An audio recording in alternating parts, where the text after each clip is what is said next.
이 수요 예배 가운데에 하나님을 사모하고 사랑하는 마음으로 나오신 사랑하는 성도님들을 축복합니다. 하나님의 사랑이, 하나님의 은혜가, 하나님의 축복이 늘 우리 사랑하는 한 분 한 분께 있기를 바라고, 특별히 이 시간에 말씀을 통해서 그 능력이, 그 힘이 더욱더 우리 안에 충만하게 채워지는 은혜가 있기를 간절히 바랍니다. 사랑하는 여러분, 여러분은 성경의 인물들 중에서 어떤 인물들을 가장 좋아하십니까? 제가 전에도 한번 드린 적이 있는 질문인 것 같은데요. 어떤 인물이 가장 좋으세요? 아브라함, 다윗, 바울, 베드로. 제가 진짜 하고 싶은 질문은 요 다음 질문입니다. 여러분, 성경의 인물들 중에서 예수님께 가장 가까이 나아가기가 어려웠던 인물은 혹시 누구였을 것이라고 생각이 되십니까? 제가 한번 보기를 드려볼게요. 어려운 질문이잖아요. 예수님, 성경의 인물들 중에서 예수님께 가장 가까이 나가기 어려웠던 인물 누구였을까? 1번, 12해 동안 혈루증으로 부정하여졌던 여인. 2번, 남편을 여러 번 바꾸고 은둔 생활을 하였던 사마리아 여인. 3번, 38년 동안 알 수 없는 질병으로 움직이지도 못한 채 어느새 가족들의 돌봄에서도 소외되었던 베데스다의 병자. 4번, 나병이 걸려 몸의 각 곳이 무너져 모습이 흉하였던 나병 환자. 5번, 땅이 흉악한 귀신 들렸던 이방의 여인. 몇 번까지 있을 것 같으세요? 6번, 나면서부터 눈이 멀어 보지 못하였던 맹인. 여러분, 이 사람들 중에서요, 어떤 인물이, 어떤 여인이, 어떤 사람이 예수님께 가장 나아가기가 어려웠을까요? 3번? 몇 번이요? 다들 만만치 않다. 다들 만만치 않은 이 스펙을 가지고 있는 사람들이라는 생각이 듭니다.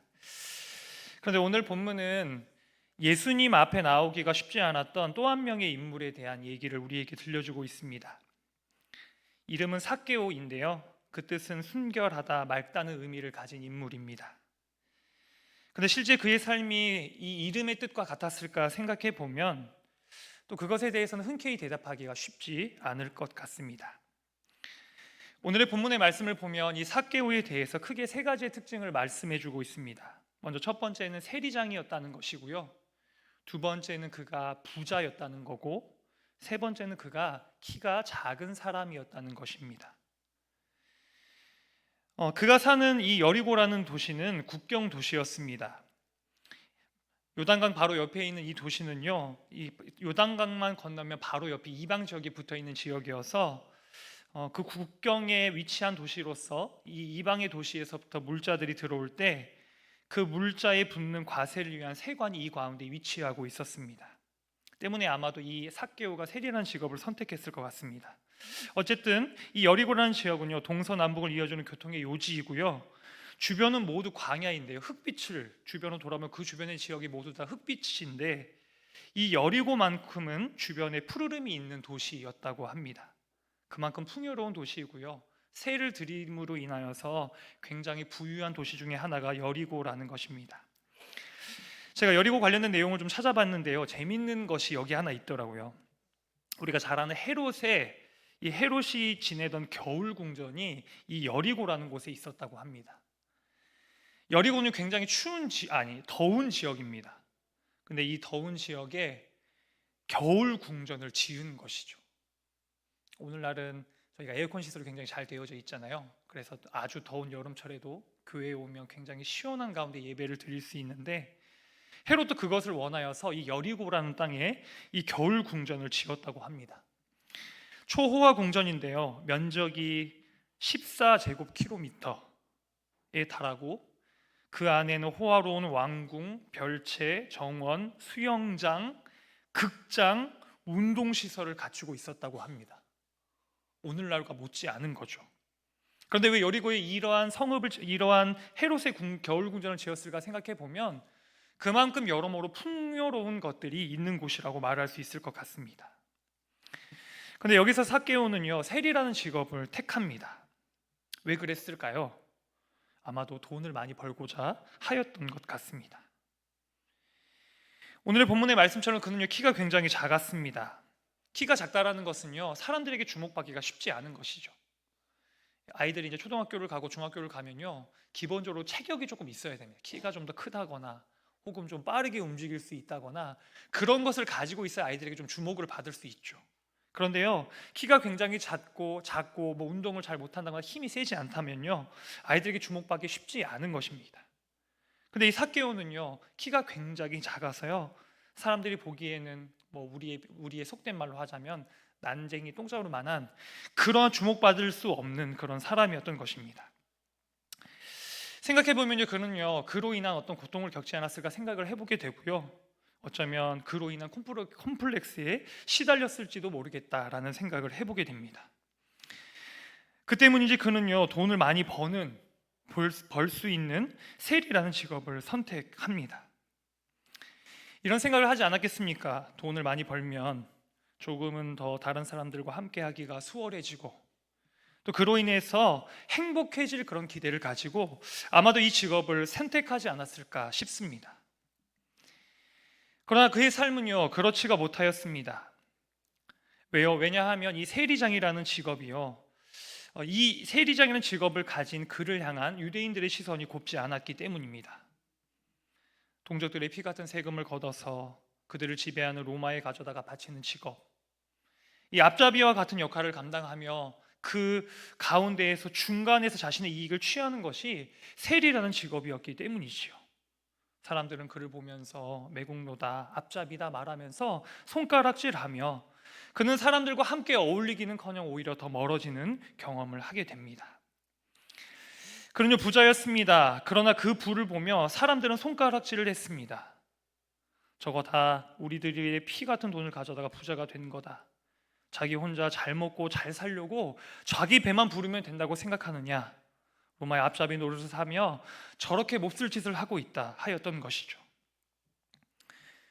전 최근에 우리나라의 어떤 정책들 중에서 잘된 것이 하나 있다고 생각이 되는 게 있는데요. 그것은 무엇인가 하면 법인 차량의 번호판을 바꾼 겁니다. 법인 차량의 번호판이요, 약간 이게 연두색으로 바뀌었잖아요, 그렇죠? 그래서 근데 이 법인 차량, 이 연두색으로 된 차량을 보면 대부분 비싼 차예요. 뭐 외제차, 스포츠카, 값이 굉장히 많이 나가는 차 이런 것들로 되어져 있는데요. 번호폰을 그렇게 바꾸고 나서요, 그 법인 차량이 30% 가량이 줄어들었다고 합니다. 그러니까 사람들이 그걸 보고 아는 거죠. 알고 보았더니 개인 차량이 아니었다더라. 알고 보았더니 회사 돈으로 저렇게 흥청망청 차에 기름을 넣고 다닌다더라. 그런 시선이 이제 부담스러워져 가지고 제 생각에 30% 정도가 줄어들지 않았을까. 그런데요, 이 삭개오는 부자였지만요, 그가 가진 부에 대해서 그와 비슷한, 아니 그거보다 훨씬 더한 시선들을 받았던 것입니다. 사랑하는 여러분, 이러한 삭개오라는 사람이요 인파를 뚫고 예수님께로 나아가는 것 쉬운 일이 아니었을 것 같습니다. 그렇지 않았겠습니까? 그리고 그가요 인파를 뚫고 나서요 이 나무 위에 올라가 있습니다. 그가 이 나무 위로 올라가는 것을 사람들이 보지 않았겠습니까?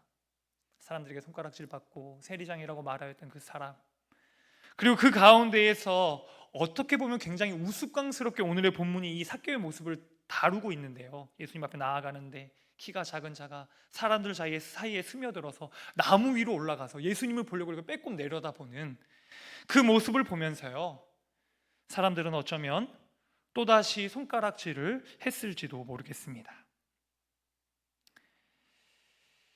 그런데 오늘의 본문의 말씀을 보시면요, 예수님이 그 삭개오를 향하여서 말씀하십니다. 오늘의 본문의 말씀의 5절의 말씀을 같이 한번 읽을까요? 5절 말씀을 한 목소리로 읽도록 하겠습니다.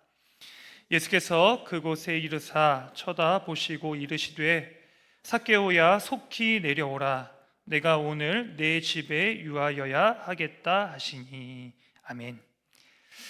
예수님께서요 그 삭개오를 주목하여 쳐다보시고 말씀하시는 것입니다. 삭개오야 속히 내려오라. 내가 오늘 내 집에 유하여야 하겠다.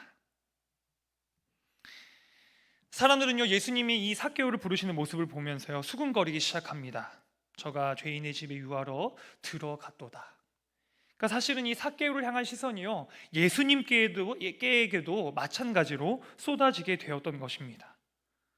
예수님이 그것을 아셨겠지요. 그럼에도 불구하고 예수님은요, 이 삭개오를 향하여서, 그 나무 가운데 있는 삭개오를 향하여 시선을 돌리고 주목하여 보고는 말씀하여 그 집에 들어가 주신 것입니다. 예수님이 말씀하신 이 말씀, 내가 오늘 내 집에 유하여야 하겠다라는 것은요, 이 삭개오의 친구가 되겠다, 아주 가까운 지체가 되겠다는 의미입니다. 여러분, 바리새인과 서기관 이런 사람들이 예수님이 진짜 많이 욕했던 부분이 욕했던 말 중에요 하나가요, 이거였잖아요. 죄인들과 세리들과 먹고 마시기를 탐하는 자다, 이렇게 얘기를 했는데요. 그러니까 예수님이 이 죄인들과 세리들과 어울리는 것이 문제가 되었던 것입니다. 그런데 이 예수님이 삭개오의 집에 들어가서 그와 한 통석 같은 부류로 여겨지는 일들을 선택하신 것입니다. 예수님은 그렇게 삭개오의 집에 들어가셨습니다. 그리고 본문의 말씀을 보면 예수님과의 만남이 그에게 얼마나 큰 은혜가 되었는지 우리는 삭개오의 반응을 통하여서 이것을 알 수 있습니다. 8절의 말씀인데 같이 한 번 더 읽겠습니다. 8절입니다. 삭개오가 서서 주께 여짜오되 주여 보시옵소서, 내 소유의 절반을 가난한 자들에게 주겠사오며 만일 누구의 것을 속여 빼앗은 일이 있으면 내 갑절이나 갚겠나이다. 아멘. 예수님이 이 삭개오를 부르셨을 때예요, 6절에 보면 이 삭개오는 굉장히 신이 났습니다. 너무 기뻐서 기뻐하며 급히 내려와 즐거워하며 예수님을 영접하여 드렸고요. 그 가운데서 예수님과 시간을 어느 정도 보냈던 것 같습니다. 그리고 나서 삭개오가 말하는 것입니다. 예수님 앞에 저의 소유의 절반을 가난한 자들에게 주겠습니다. 그리고 만일 누구의 것을 속여 빼앗은 일이 있으면 내 갑절이나 갚겠습니다 라고 말하였다는 것입니다. 여러분, 소유의 절반, 그러면 소유의 절반이면 10분의 몇입니까? 10분의 5이지요. 그런데 우리는 기본적으로 10분의 1을 11조를 하나님 앞에 드립니다. 그러니까 이 삭개오의 결단은요, 본인의 재산의 절반인 10분의 5, 11조보다도 훨씬 더 많은 분량의 것을 드리겠다라고 말씀드린 것입니다. 그리고 본문의 말씀을 보면 이렇게 말씀합니다. 도둑질 한 것을, 내가 만일 누구의 것을 속여 빼앗은 일이 있으면 그것에 내 갑절이나 갚겠다, 4배로 갚겠다는 것이죠. 출애굽기 규정을 보면요, 소나 양을 도둑질을 했을 때 그런 규정들이 나오는 것을 보게 되는데요, 소는 한 마리를 훔쳤을 때 그것이 만약 없어지게 되면 5마리로 갚고, 양을 한 마리를 잡아서 그것을 취하게 되면 4마리로 갚고, 혹시 살아있는 가운데서 들키게 되면 그것에 갑절을 배상하게 되어져 있습니다. 그러니까 소는 5마리, 소를 잡아먹으면 5마리, 양을 잡아먹으면 4마리, 훔쳐갔는데 그 상황 가운데 들켜서 그것들을 갚으면 2배만 갚으면 되는 것입니다. 그런데요, 이 삭개오는 예수님 앞에 고백하기를 내 갑절을 갚겠다, 그러니까 본인이 생각했을 때보다, 율법의 규정보다 훨씬 더 큰 부분을 갚겠다라고 그렇게 예수님께 고백을 하는 것입니다. 예수님께서 삭개오의 삶 가운데 찾아오셨고요, 그리고 그의 삶 가운데에 은혜가 있었던 것이죠. 그리고 나서 예수님께서 말씀하시는 것입니다. 9절 말씀, 10절 말씀 우리 같이 믿음으로 선포하며 함께 읽겠습니다. 예수께서 이르시되 오늘 구원이 이 집에 이르렀으니 이 사람도 아브라함의 자손이미로다. 인자가 온 것은 잃어버린 자를 찾아 구원하려 함이니라. 아멘. 그리고 예수님께서 이 삭개오에게 말씀하시는 것입니다. 이르시되 오늘 구원이 이 집에 이르렀으니 이 사람도 아브라함의 자손이미로다. 사랑하는 여러분, 여러분은 하나님의 자녀, 더 나아가서는 우리가 이스라엘 백성 아브라함의 자손임을 믿으십니까? 오늘의 본문의 말씀에서 삭개오도 그러한 일을, 이제는 하나님의 백성이요 아브라함의 자손이 되었음이 공공연하게 선포되게 되었던 것입니다. 그러니까 이 삭개오의 이야기는요, 예수님이 이 삭개오에게 찾아오셔서 이 삭개오의 삶에 하나님의 구원을 허락해 주시고, 더 나아가서 이 삭개오가 아브라함의 자손임을 선포하는 놀라운 이야기가 되었다라는 것입니다. 그러니까 이 삭개오 이야기는요, 잃어버린 자를 찾아 구원하시는 하나님의 이야기를 드러내주는 이야기인 것입니다. 삭개오는요, 이 돌 감람나무 위로 올라갔습니다. 그리고 그 가운데에 예수님이 찾아오셨고, 예수님이 그 가운데에 구원을 선포해 주셨습니다. 가만히 들여다보면 삭개오가 굉장한 열심을 가지고 주님 앞에 나와왔다라고 볼 수 있겠습니다.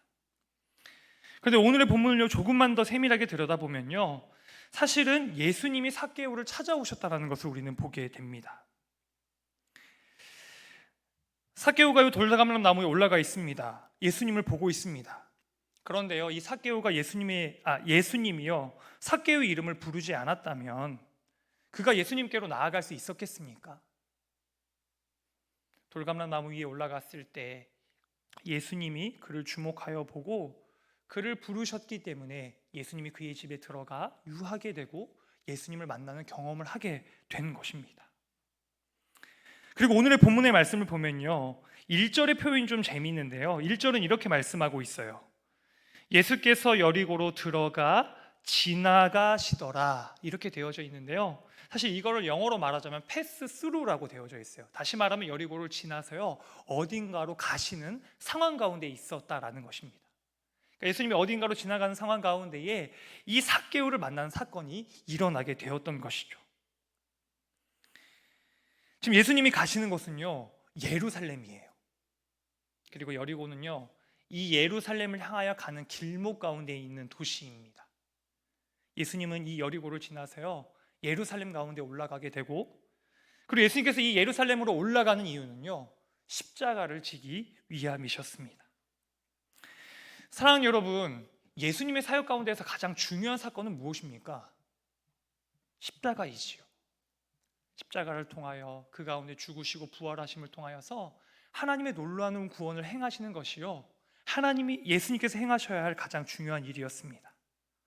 그런데 예수님이 가장 중요한 일을 행하는 그 예루살렘을 향하여 가는 길 가운데에 여리고를 지나가시는데, 그 가운데에서 이 삭개오를 주목하여 보고 삭개오를 향한 구원을 선포하셨다는 것입니다. 여러분, 한번 생각해 보십시오. 여러분에게 정말 중요한 일이 있습니다. 그 중요한 일 가운데 여러분의 마음이 쓰이시겠습니까? 쓰이지 않으시겠습니까? 마음이 그 가운데에 집중해도요, 될 일들이 있을 것입니다. 그 정도로 중요한 일이라면요, 마음을 모아서 그 가운데에 집중하며 지나가도 아무 일이 없을 일인 것이죠. 그런데 예수님께서는요, 이 삭개오가 예수님께서 허락하신 구원 가운데 나아올 수 있도록 여리고를 지나가시는 가운데에서 그를 주목하여 보시고 부르시고 만나시고 구원하여 주시는 놀라운 일을 행하여 주신 것입니다. 제가 처음 들어가면서 드렸던 질문으로 좀 다시 돌아가 보겠습니다. 여러분, 성경의 인물들 중에서 예수님께 나오기 가장 어려운 인물이 누구였을까? 제가 이렇게 질문을 드렸는데요, 제가 여러 명을 이제 이 말씀을 드렸습니다. 12해 동안 혈루증으로 부정하여졌던 여인, 남편을 여러 번 바꾸고 은둔 생활을 하였던 사마리아 여인, 38년 동안 알 수 없는 질병으로 움직이지도 못한 채 어느새 가족들의 돌봄에서도 소외되었던 베데스다의 병자, 나병이 걸려 몸에 갑옷이 무너져 모습이 흉하였던 나병 환자 등등등, 어느 하나도 어렵지 않은 이가 없습니다. 그런데요, 성경에 보면 성경은 이러한 모든 사람들이 예수님께로 나와서 그 가운데에서 주어진 구원을 누리게 되었다는 이야기를 우리에게 전해주고 있습니다. 값없이 주시는 사랑, 은혜, 구원이 예수님께로 나오기 어려웠을 것 같은 그들에게 주어졌던 것입니다. 오늘의 본문의 말씀에서도 마찬가지입니다. 예수님은요, 삭개오를 찾아오셨고요, 말씀하시는 것입니다. 예수께서 이르시되 오늘 구원이 이 집에 이르렀으니 이 사람도 아브라함의 자손이미로다 라고 선포하며 그를 구원하여 주시는 놀라운 사건을 나타내 주신 것입니다. 제가 한 기사를 보면서요, 청년들에 대한 이야기를 하나를 보게 되었는데 좀 공감이 되었습니다. 청년들의 삶이 이렇다는 이야기였는데요, 이렇게 얘기하고 있더라고요. 청년들은 대학 사회에서 자신의 가치를 증명하기 위해서 끊임없이 노력한다고 합니다. 우호적인 친구 관계를 유지하기 위해 많은 시간과 에너지를 투자하고 유능함을 갖추기 위해서 학업에 충실하며 취업하기 위한 경쟁력을 쌓아야 한다고 합니다. 그러나 실상 관계의 날씨는 변덕스럽고 경쟁은 만족감을 안겨주지 못합니다. 그리고 열심히 달려가도 삶의 수면 아래에는 공허와 불안, 분노가 일렁이는 것을 본다 하는 그런 기사의 내용이었습니다. 그러니까 청년들이요, 대학 가운데 공부를 하면서 끊임없이 자신의 가치를 증명하기 위한 노력들을 해간다는 것입니다. 근데 그 가운데 그들이 경험하는 것은 참 만족이 없고 공허하고 불안하다는 것이죠. 그런데 이러한 가치를 증명하기 위한 노력이에요, 청년들 말의 이야기겠습니까? 우리도 우리의 삶을 살아가다 보면요, 경쟁하고 마음을 쓰며 애를 쓰는 인생을 살아갑니다. 사랑 여러분, 복음은 무엇일까요? 복음이란 무엇인가라는 질문에 한 청년이 이렇게 고백하는 것을 보았습니다. 그러나 우리의 가치는 친구 관계나 외모, 학점, 스펙에 달려있지 않다. 우리는 우리를 사랑으로 창조하신 하나님 안에서 있는 그대로 충만히 존재할 수 있다. 죄악으로 하나님과의 관계가 끊어지고 세상이 손상되었지만 예수께서는 사랑의 희생으로 회복을 약속하셨다. 우리는 그것을 값없는 선물로 받았다. 스스로를 치열하게 증명해야 하는 청년들에게 존재의 진정한 가치를 알려주는 것이 이 대학 안에서 들려져야 할 복음이다라는 그러한 이야기였습니다. 사랑하는 여러분, 우리의 가치가 어디에 달려져 있을까요? 이 대학생들을 따라 보자면 그들은 자신의 가치를 증명하기 위해서 경쟁력을 쌓고 관계를 쌓고 학점을 준비하고 외모를 가꾸고 스펙을 가꾸지만 그들의 진정한 가치는 그 가운데 달려있지 않다는 것이 그들에게 들려져야 하는 복음이라는 것입니다. 그런데 우리의 삶도 마찬가지이지 않겠습니까? 사랑하는 여러분, 우리에게 들려져야 할 진정한 복음은 무엇일까요? 우리의 가치가 그 가운데에 있지 않다는 그 복음이 우리 가운데에 들려져야 될 줄로 믿습니다. 성경의 학자인 이 헨리 나우에는요, 한 책에서 이렇게 얘기했다고 합니다. 우리 각자 안에는 너는 하나님의 사랑받는 자야 라고 말씀하시는 주님의 내적인 음성이 있다. 당신이 사랑받는 자녀라는 사실을 주장하기 바란다. 당신은 하등 무익한 이런저런 추구에 빠질 필요가 없다. 원하기만 하면 당신은 참된 내적 자유를 찾아 지금이라도 손을 내밀 수 있다. 그 책의 내용을 보니까요, 마음에 와닿아서 이렇게 줄을 그었습니다. 우리 각자 안에는 너는 하나님의 사랑받는 자라고 말씀하시는 주님의 내적인 음성이 있다. 이것이 우리에게 들려줘야 되는 복음인 줄로 믿습니다. 사랑하는 여러분, 하나님은 우리에게 말씀하세요. 너는 하나님의 사랑받는 자라고. 우리는 이 사실을요, 붙들어야 합니다. 오늘의 본문에서 삭개오, 그리고 제가 처음에 예시로 들었던 그 인물들은요, 다 복음 안에 들어올 수 없는 사람들이었습니다. 굳이 말하자면 하나님의 사랑받는 자라고 구원받을 만한 자라고 칭해질 수 없는 자들이요, 예수님의 그 은혜로 말미암아 구원을 받고 생명을 누리는 자가 되었다라는 것입니다. 우리에게도 동일한 은혜가 있는 것이죠. 우리 각자 안에 예수님을 통하여 선포된 너는 하나님의 사랑받는 자야 라고 말씀하신 주님의 내적인 음성, 우리가 이 음성 앞에 사로잡힐 때 우리는 우리에게 주어져 있는 삶 가운데서 생명을 얻고 힘을 얻고 소망 가운데의 세움을 받게 될 줄로 믿습니다. 저는 개인적으로 삶을 살아가다 보면요, 우리에게 분명하게 주어져 있는 이 복음이 있지만 이 복음을 우리가 놓치게 될 때가 참 많이 있다라는 생각을 하게 됩니다. 너는 하나님의 사랑받는 자야 라는 그 말씀이요, 우리 안에 있음에도 불구하고 우리는 다른 것을 취하고 다른 것에 붙들리고 다른 것에 영향을 받느라 이것을 놓쳐버리게 되는 것이죠. 그러나 그 사랑 안에 거하며 그 사랑 안에 붙잡혀 있을 때 우리는 그 가운데에서 주어지는 충만한 생명을 누리게 될 줄로 믿습니다. 여러분, 우리가 예배 가운데에 나와왔는데요, 이 예배를 통하여 여러분 어디에 거하시기를 원하십니까?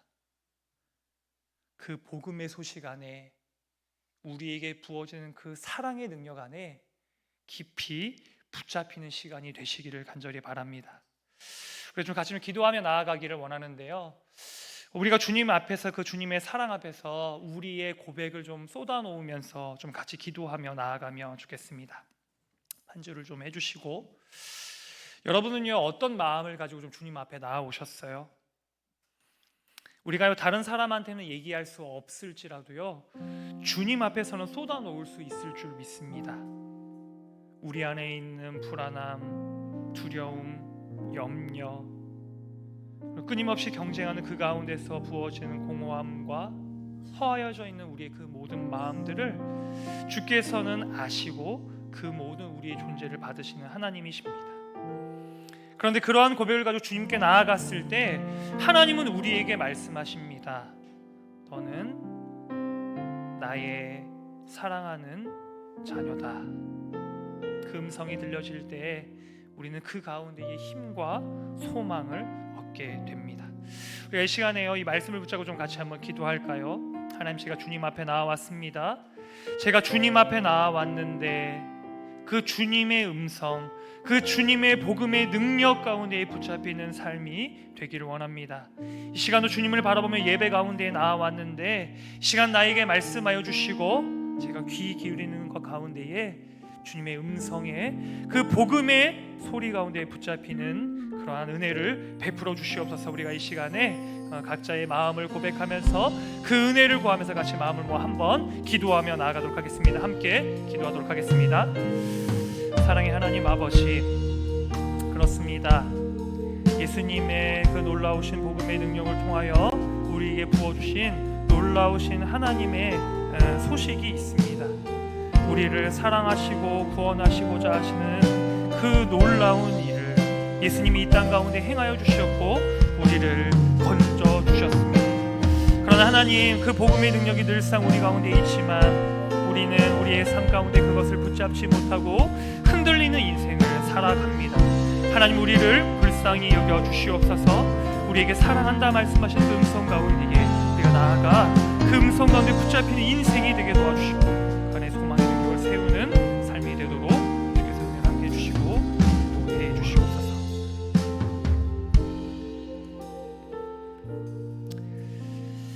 사랑하는 하나님, 이 시간이 삭개오의 이야기를 통하여서 주님 앞에 나아올 수 없는 자가 주님 앞에 나아옴을 입고, 아니 오히려 그 가운데 찾아가시는 예수님을 통하여 구원이 그의 삶에, 그의 집안 가운데 임한 소식을 보게 됩니다. 그것이 예수님이 이 땅 가운데 오신 이유인 줄로 믿습니다. 주께 나아올 수 없는 자, 생명을 얻을 수 없는 자에게 친히 찾아가 주셔서 그 가운데 사랑을 부어주시고 건져주시는 그 구원의 역사가 삭개오의 삶 가운데 이루어진 이 이야기를 통하여서 우리의 삶에 이루어진 놀라운 구원을 우리가 또한 마찬가지로 바라보기를 원합니다. 우리가 살아가는 이 땅 가운데에서 하나님의 그 음성 가운데 붙잡힌 인생이 되도록 우리의 삶을 주장하여 주시고 특별히 복음의 능력으로 우리 삶을 충만하게 세워주시고 인도해 주시옵소서. 이 모든 기도를 주님께 올려드리며 예수님의 이름으로 기도합니다. 아멘.